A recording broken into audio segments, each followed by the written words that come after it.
Alhamdulillah.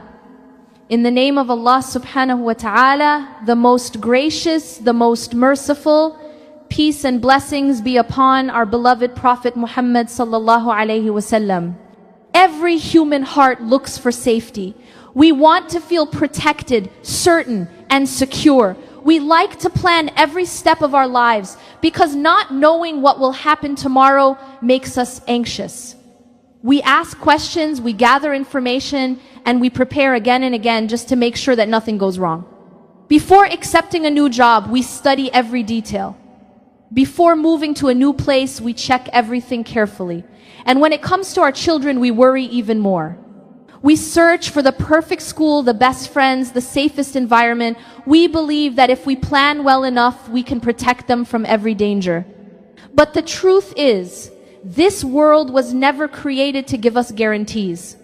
Allah subhanahu wa ta'ala did not promise us control. He promised us trust, tawakkul.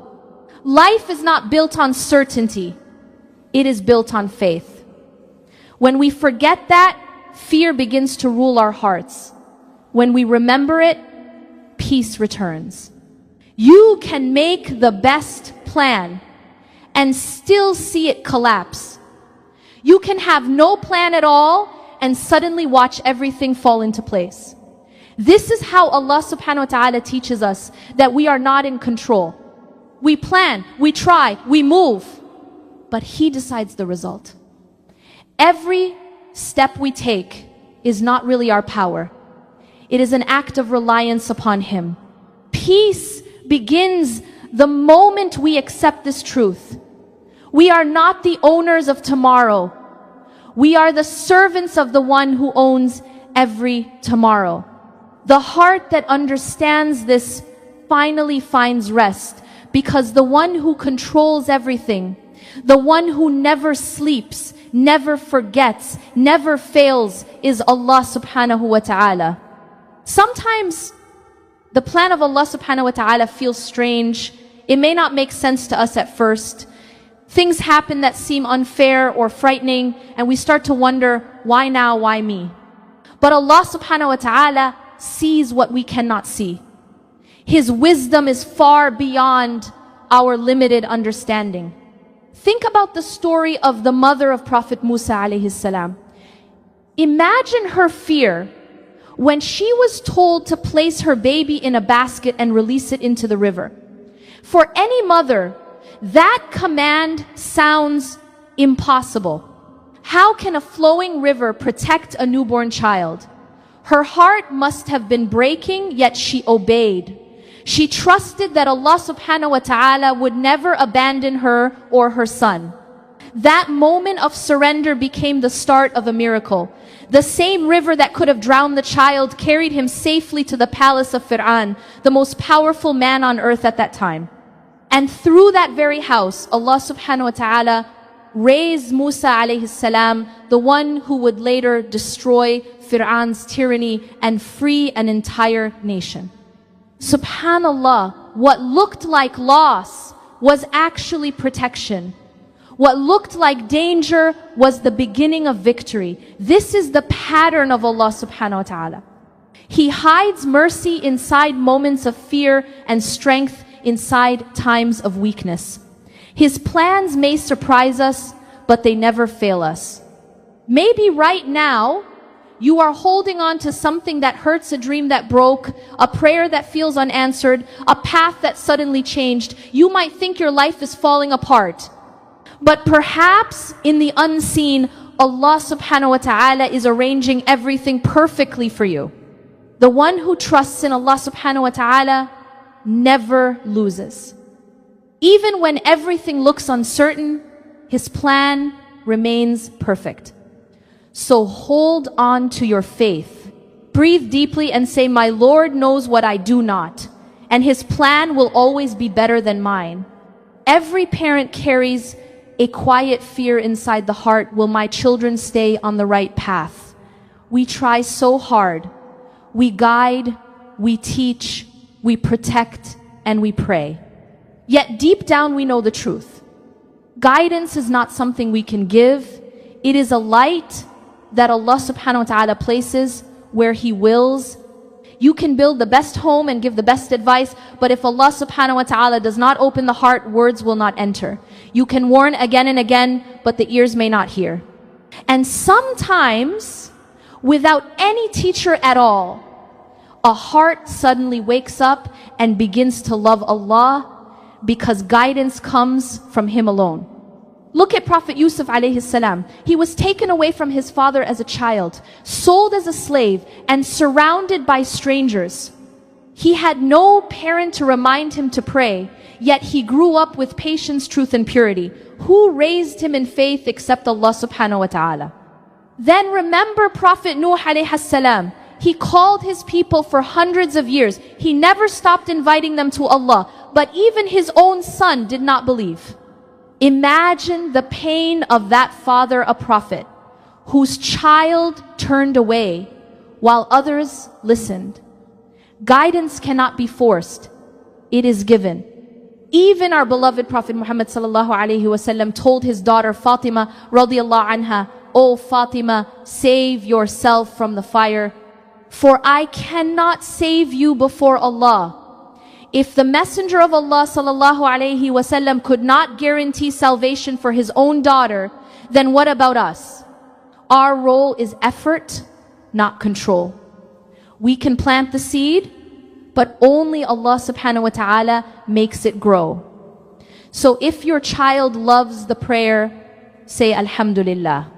And if they turn away, do not lose hope. Keep making dua. Keep showing mercy. Every tear you cry for them is seen by Allah, and every sincere prayer you make is written with Him.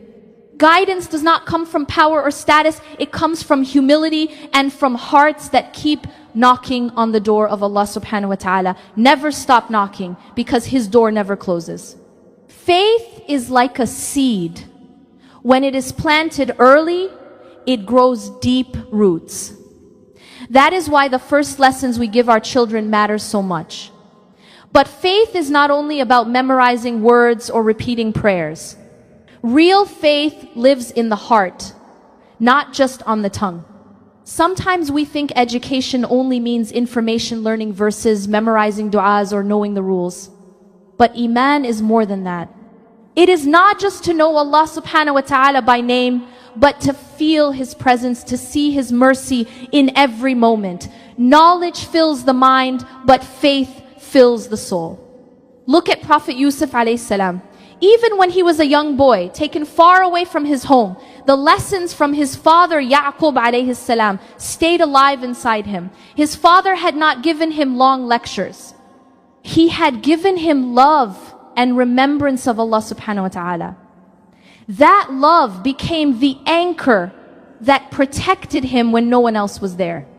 As parents, we often want to control the future of our children, their careers, their grades, their choices. But the most important thing we can give them is not control. It is connection. Teach them to talk to Allah subhanahu wa ta'ala when they are happy, and to cry to Him when they are lost. Let them see you make dua with tears, so they learn that faith is not a subject, it is a relationship. When we show our children that the prayer is peace, not punishment, that Islam is light, not restriction, then their hearts will love it naturally. Guidance begins early, not by force, but by warmth. We cannot make them believe, but we can make belief beautiful. Every gentle reminder, every bedtime dua, every kind example builds faith quietly inside them. And one day, when life becomes heavy, those early seeds of faith will bloom again, reminding them that Allah subhanahu wa ta'ala never left their side. After faith comes responsibility. The most beautiful responsibility Allah subhanahu wa ta'ala gave us is salah. It is the heartbeat of our faith, the daily meeting between the servant and the master. But when this connection weakens, everything else in life begins to shake. Allah subhanahu wa ta'ala says in the Quran that a generation came after the righteous people who wasted the prayer. Notice, he did not say they left the prayer, but that they wasted it. To waste the prayer means to perform it without presence, without feeling, without heart. The body moves, but the soul is absent. When we rush through salah just to finish it, we lose the meaning behind it. When our tongues say Allahu Akbar, but our minds wander to work, money, or people, we lose the connection that was meant to give peace. Prayer is not meant to be a burden. It is meant to be a refuge, a place where the tired heart finds rest. The real tragedy is not that people forget to pray, but that they pray and still feel empty. Because the prayer that does not touch the heart cannot change the life. Salah was never meant to be a habit, it was meant to be transformation. It is the reminder that no matter what happens in the world, you still belong to Allah subhanahu wa ta'ala. Think of it. Every time you stand on the prayer mat, you are invited by the King of all kings. You are being called to speak directly to the one who created you. The problem is not that Allah subhanahu wa ta'ala is distant. It is that we no longer listen. We treat salah like a task, not a treasure. The Prophet Muhammad sallallahu alaihi wasallam said that the coolness of his eyes was in prayer. For him, salah was comfort, not duty. If we can rebuild that feeling, our lives will change. When prayer becomes alive again, faith will return to our hearts, peace will return to our homes, and light will return to our faces. So ask yourself gently, have I prayed or have I just moved?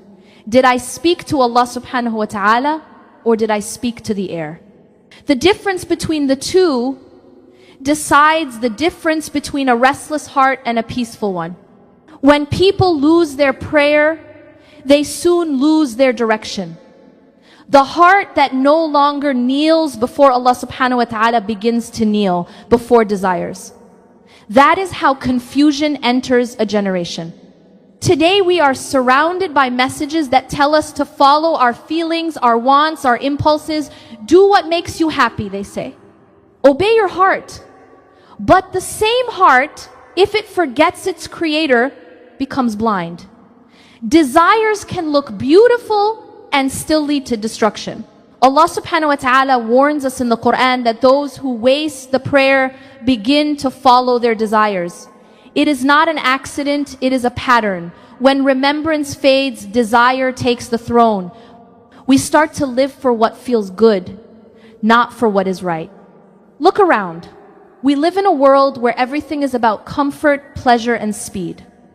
We are told to chase luxury, success, and fame. Yet depression rises, anxiety spreads, and hearts feel empty. Why? Because desires can never fill the space that was made for faith.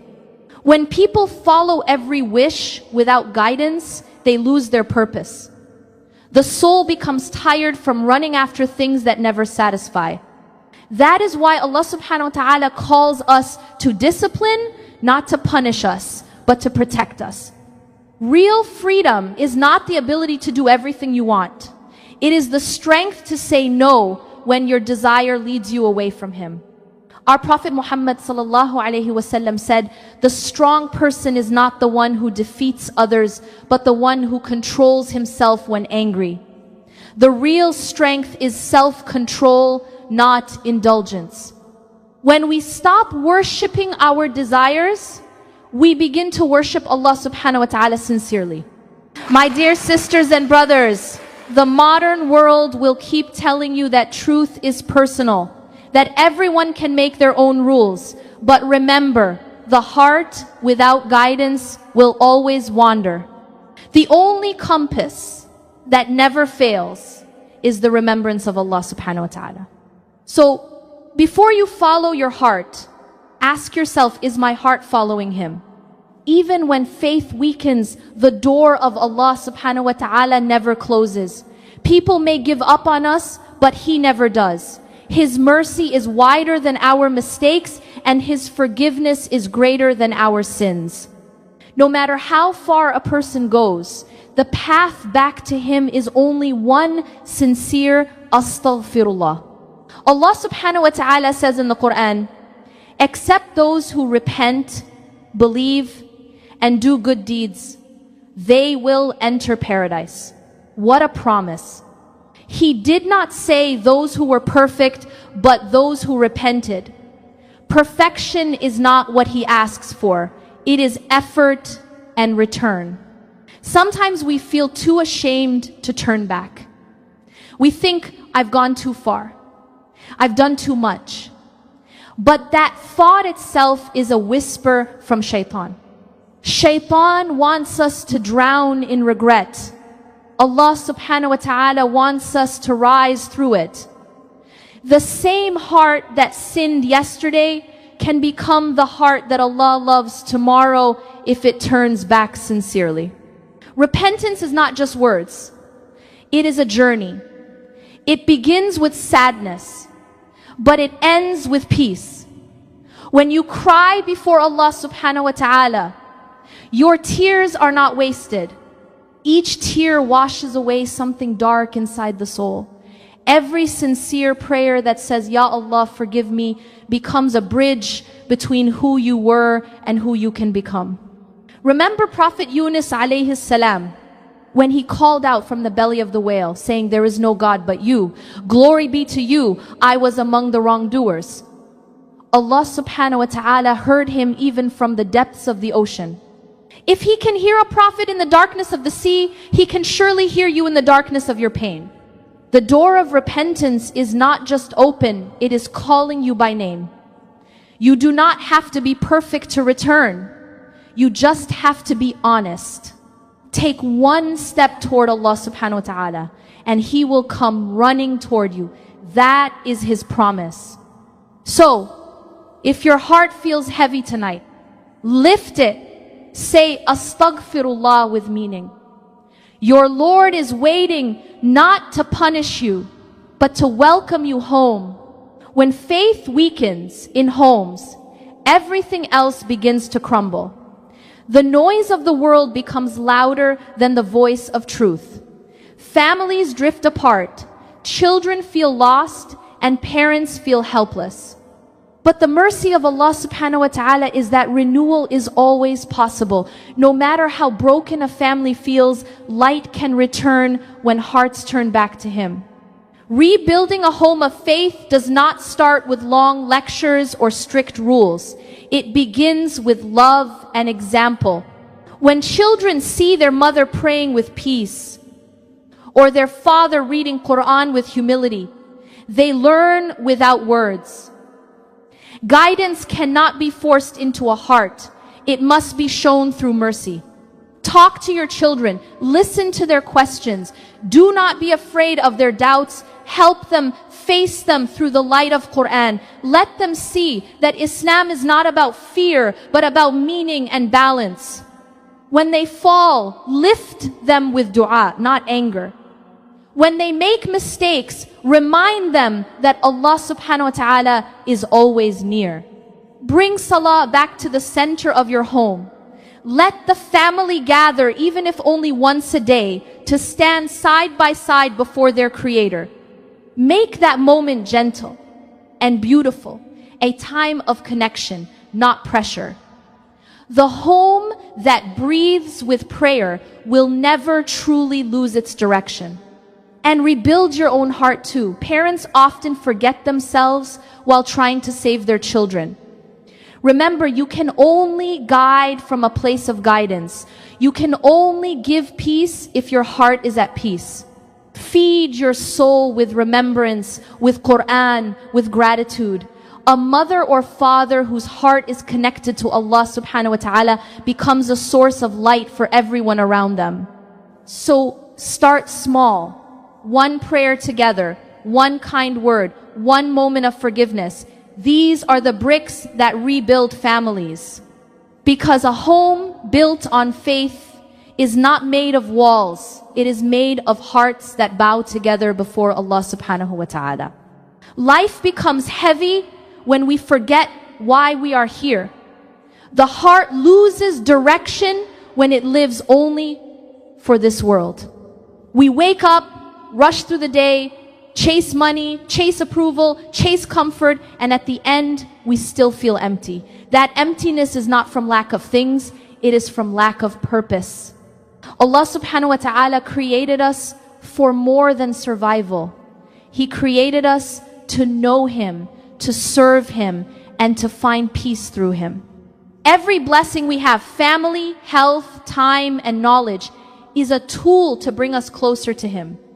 When we forget that purpose, blessings turn into burdens. When we remember it, even burdens become blessings.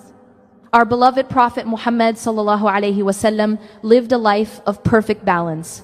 He smiled, helped others, cared for his family, and still spent long nights in worship.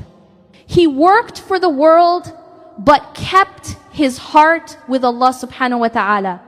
That is true success, to live in this world while preparing for the next. Modern life tells us that success means more money, more followers, more achievements. But what will all of that mean if we lose our soul along the way? True success is not about how much we collect, but how much we connect with our Creator, our family, and our conscience. Each of us has a mission. For some, it is to raise children who love Allah subhanahu wa ta'ala. For others, it is to serve people, to teach, to heal, or to inspire. Whatever your path, walk it with sincerity. Every small act, when done for His sake, becomes a form of worship. Even a smile, even cooking for your family, even staying patient in hardship, all are written with Him. When you live with purpose, every day becomes meaningful. You stop asking, why is this happening to me? And start asking, what is Allah teaching me through this? That question changes everything. It turns pain into growth and life into worship. So remind yourself every morning, I am not here by accident. I am here with a purpose, to live, to serve, and to return to Allah subhanahu wa ta'ala with a heart that is pure and grateful. My dear sisters and brothers, our journey through life is not a straight road. It is full of turns, tests, and moments we do not understand. But through every rise and fall, Allah subhanahu wa ta'ala is watching with mercy. He never leaves His servants not for a single heartbeat. When we look back, we see that every hardship had a hidden gift. Every delay had wisdom. Every pain had a lesson. The plan of Allah subhanahu wa ta'ala has always been perfect, even when we doubted it. The heart finds peace only when it finally accepts this truth. I am not in control, but I am held by the one who is. So, let us return to the basics of faith, prayer, patience, and trust. Let us rebuild our homes with love and forgiveness. Let us raise our children not with fear, but with hope and understanding. And let us fill our hearts with remembrance, so that the noise of this world cannot drown the voice of our soul. Remember, this life is short. Our time is running fast. The real question is not how long we live, but how much light we leave behind. Every good word, every act of kindness, every sincere dua, these are seeds of eternity. Plant them every day. And when fear tries to enter your heart, whisper to yourself, my Lord is with me, and He will guide me through. Because Allah subhanahu wa ta'ala promised in the Quran, indeed, with hardship comes ease. That promise still stands, and it will stand until the last day. Now, close your eyes for a moment and let your heart speak. Ya Allah, guide our hearts before our hands. Fill our homes with the light of salah and the peace of faith. Protect our children from confusion and keep their hearts close to you. Forgive our mistakes accept our efforts, and make our last moments our best moments. Ya Rab, make us among those who pray with presence, who live with purpose, and who die with La ilaha illallah on their lips. My beloved brothers and sisters, the hardest test is not a storm outside. It is when you wake up and the storm is inside your chest. You open your eyes and yesterday's pain is still there. The same worries, the same silence, the same weight pressing on your heart. And in that moment, a voice whispers, happiness is gone. But let me remind you, happiness was never about having a perfect life. Allah subhanahu wa ta'ala never promised a world without trials. He promised something deeper, something eternal. He said, verily in the remembrance of Allah do hearts find rest. Surah Ar-Ra'd, verse 28. That means peace is not waiting at the end of your problems. Peace can live in your heart even while the problems remain. True happiness is not faking a smile for the world. It is choosing to whisper, Alhamdulillah, even with tears on your face, because you know Allah subhanahu wa ta'ala hears you. Look at the Prophet Muhammad sallallahu alayhi wasallam. He buried children. He faced hunger. He endured betrayal and war. And yet his companions described him as always smiling, always spreading hope. Why? Because his joy was never tied to dunya. His heart was anchored in trust in Allah subhanahu wa ta'ala. So, my beloved brothers and sisters, do not wait for a perfect day to feel peace. Perfection is for Jannah, not dunya. In this world, there will always be pain, delays, and tests. But happiness for the believer is a mindset, a choice, a direction of the heart. It is reminding yourself, if Allah